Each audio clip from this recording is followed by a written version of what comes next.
There is a pottery wheel somewhere in your life with a half-finished bowl still clamped to it. There is a language app on your phone that has quietly decided you quit. And on some hard drive, in a folder you do not open anymore, there is a manuscript that stops mid-sentence at chapter 9. Late at night, when the house is quiet, you do the math on all of it. The hours, the money you spent on the kiln, the course, the good guitar, the promise you made to yourself each time that this one would be different. And a voice you did not invent, a voice that sounds a lot like a parent or a teacher or the whole tidy world, tells you the same thing it always tells you. You are someone who does not finish. Before you believe that voice tonight, take a breath, because that voice is using the wrong instrument to measure your life. It is counting finished objects, trophies, deliverables, things you can hold up and say, "Look, I completed this." And by that measure, yes, you will always come up short, because your mind was never built to produce a small number of finished objects. It was built to do something else entirely. And the thing it was built to do is not a defect. It might be the most valuable thing about you. What you have been calling a graveyard is not a graveyard. It is a map. If you have ever felt this, the strange grief of standing in a room full of your own abandoned beginnings, loving every single one of them, and feeling like a fraud anyway, then you are in the right place, and you are among the right people. This channel is for the pattern weaver mind. The person who collects threads from a dozen different looms, who builds bridges between fields that specialists never think to connect, whose curiosity runs broad instead of deep. If that is you, subscribe, because most of the world will keep handing you the wrong instrument, and here we are building you a better one. Here's what I want to give you in the next few minutes. First, the trap underneath all of this guilt, a documented psychological error that society installed in you and why it hits the polymath mind hardest of all. Second, the neuroscience of why the middle of a project felt so alive and why that aliveness is not a discipline problem. And third, something quieter and more healing. What the oldest pattern weavers, the ones in their 70s, finally understood about all of it, the ones who made peace. Let us start with the trap. 1. The efficiency trap. There is a name for the lie at the center of your guilt. Psychologist Tal Ben-Shahar called it the arrival fallacy. It is the belief, mostly unspoken, that happiness is waiting for you at the finish line, that when the bowl is glazed, when the book is published, when the language is fluent, then you will finally feel the thing you have been chasing. You will have arrived. The research on this is almost cruel in its consistency. In one well-known study, assistant professors predicted that getting tenure, the enormous career-defining finish line they had organized years of their lives around, would profoundly change their happiness. It was checked later. There was no meaningful difference in happiness between the ones who got it and the ones who did not. The classic 1978 study of major lottery winners found the same shape. The winners were not measurably happier than ordinary people living nearby, and some evidence suggested they took less pleasure from small everyday moments afterward.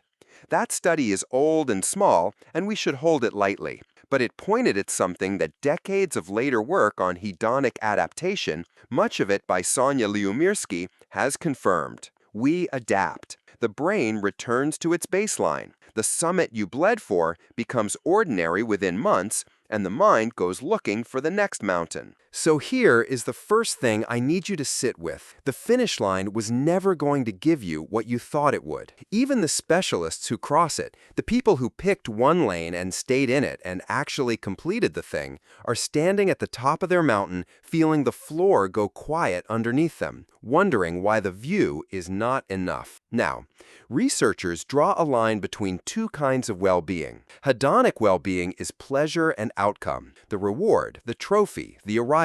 Eudaimonic well-being is meaning, engagement, growth, the feeling of becoming more yourself. And the research, going back to Ryan and Deci and the whole field that followed, is clear that the durable stuff, the well-being that does not evaporate, comes far more from the eudaimonic side, from intrinsically motivated pursuits, from doing the thing because the thing itself matters to you, not because of what completing it will prove. Read that again through your own life. The 3 months you spent learning to throw clay, were you doing it to own a bowl?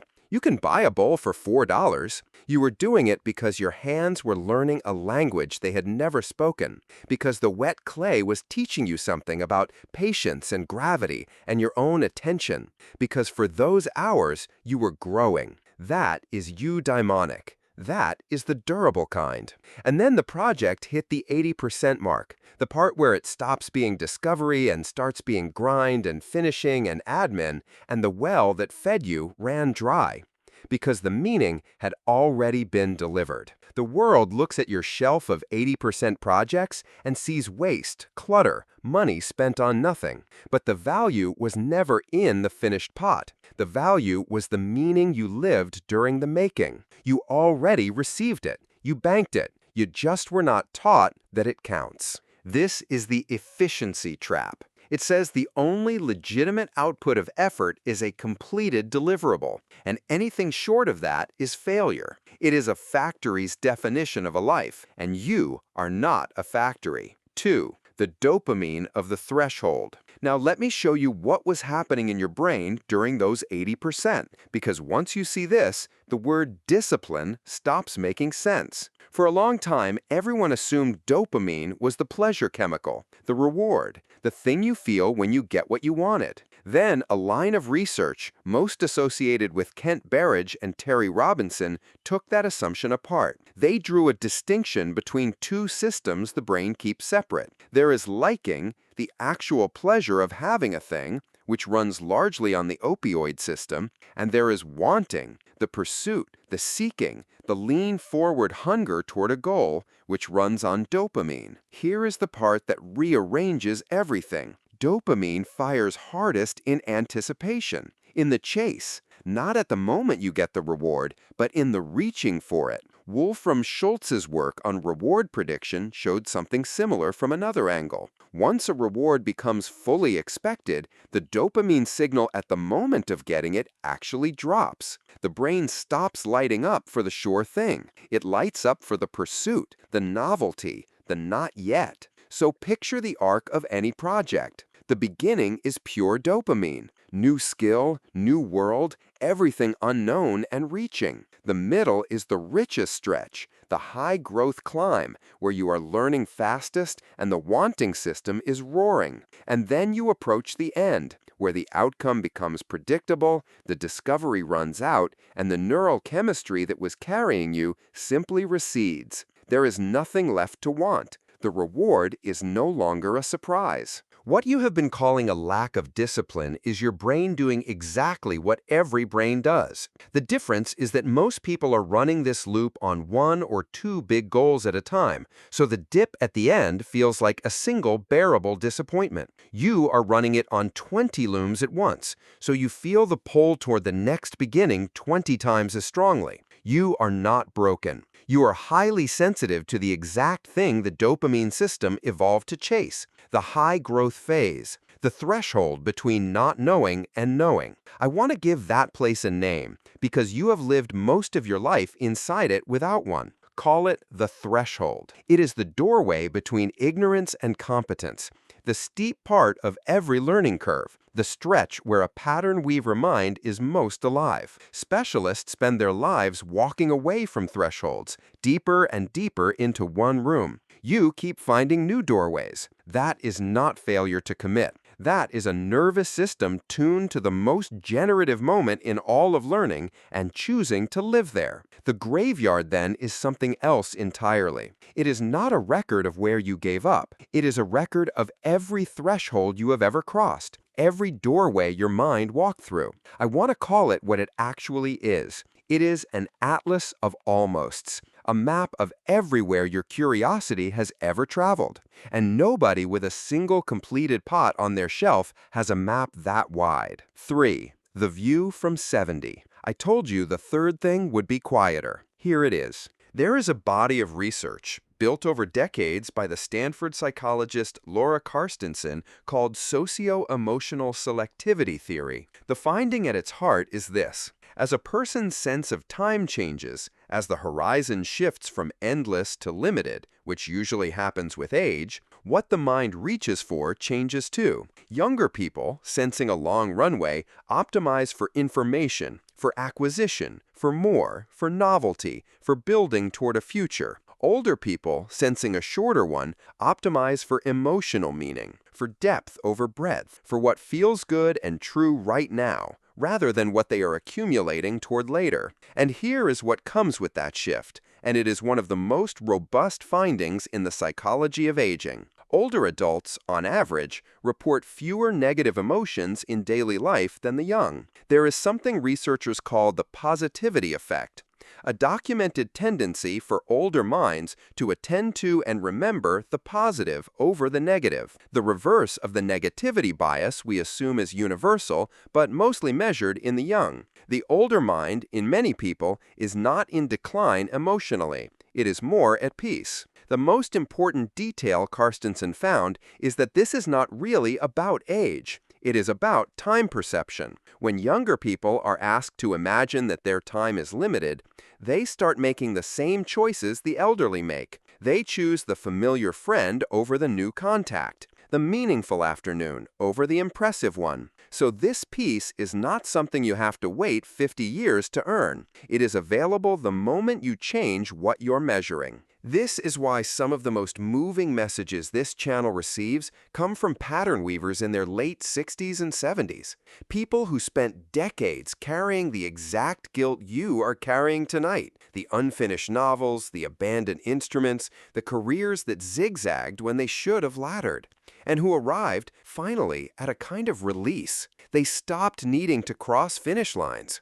They understood that the point was never to arrive. The point was to stay curious, stay engaged, stay reaching, for as long as the body and the mind would allow. To die mid-sentence on Chapter 9 of something, still interested, that is not a tragedy. To a pattern weaver, that is a life fully spent. You can borrow that piece now. You do not have to wait until you are 70 to stop apologizing for how your mind moves through the world. The objection. Now, the honest pushback, because a thoughtful person is already feeling it. Is this just a permission slip to never finish anything? An elaborate excuse for flakiness dressed up in neuroscience? No, and the difference matters, so hear it carefully. There is a real cost to never finishing, and pretending otherwise would be dishonest. Some things only deliver their meaning at completion. Some promises to other people require follow-through, and breaking them has a price you should pay attention to.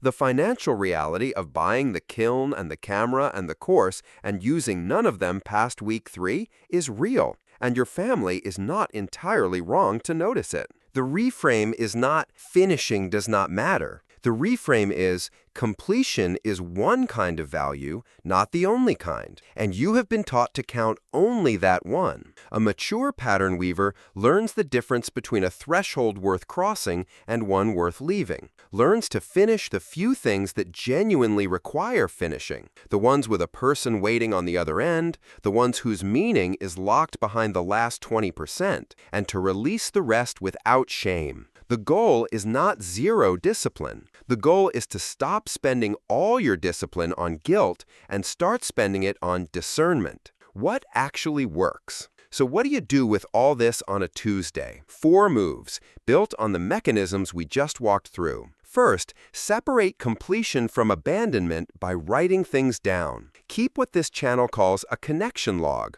or an idea ledger, a single running document where, when a project goes quiet, you write one line about what it taught you, the bridge it built, the thing your hands or your mind now know that they did not know before. This is not busy work. You are converting an invisible 80% into a visible record of meaning. You are answering the late-night voice with evidence.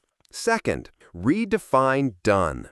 Before you start the next thing, decide what the finish line actually is. Not fluent in Italian. That is a finish line designed to make you feel like a failure. Try able to order dinner and follow a slow conversation. Make the completion small enough that the meaning and the arrival land in the same place before the dopamine recedes. You are allowed to design finish lines that your kind of mind can actually reach. Third, protect the threshold on purpose. Build short, intentional learning sprints into your weeks. The channel calls these curiosity sprints, where the entire point is to live in the high growth phase of something new with zero obligation to complete it. When you give the wanting system a sanctioned place to roam, it stops hijacking the projects that actually need finishing. You feed the hunger instead of fighting it. Fourth, pick your few. Look honestly at everything in your atlas and choose one, maybe two, where the meaning really is locked behind completion,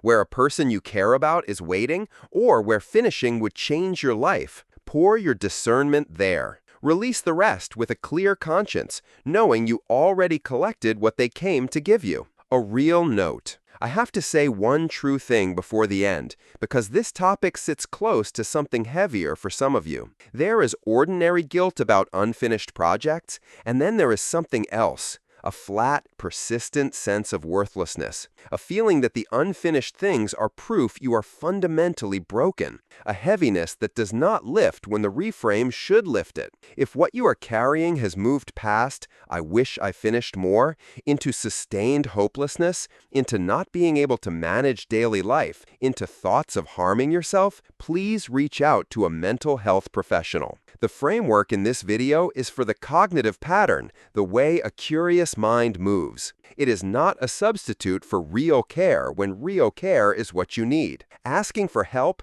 is not a betrayal of how your mind works. It is part of taking good care of it. The most engaged, most alive pattern weavers I know are the ones who got support when they needed it and kept right on weaving. The close. So go back one more time to that room. The pottery wheel, the dusty guitar, the manuscript that stops at chapter 9. I want you to see it the way you have never been allowed to. That room is not a record of your failures. It is a record of your aliveness. Every abandoned beginning in it is a threshold you walked through, a doorway your mind opened because it could not bear to leave the world unexplored. Specialists build one deep well and spend a lifetime inside it. You have been standing at the loom this whole time, pulling threads from everywhere. And the reason the tapestry never looked finished is that you were never making one tapestry. You were learning to weave. The philosophy of enough is not do less. It is, you have already done more than the world knows how to count. The meaning was in the making. You banked it years ago. You are allowed to put down the guilt and pick up the next thread. Not because you failed at the last one, but because reaching for the next one is the truest thing your particular mind has ever done. Your atlas of almosts is not evidence against you. It is the most honest map of a curious life there is. So tell me, down in the comments, because I read them, what is one unfinished project you have felt guilty about, but which quietly taught you a skill you still use every single day? Name it. Let the rest of us see your map. And if tonight is the first time anyone has told you that the way your mind works is not a problem to be fixed, stay. You have found your people here. We will keep weaving.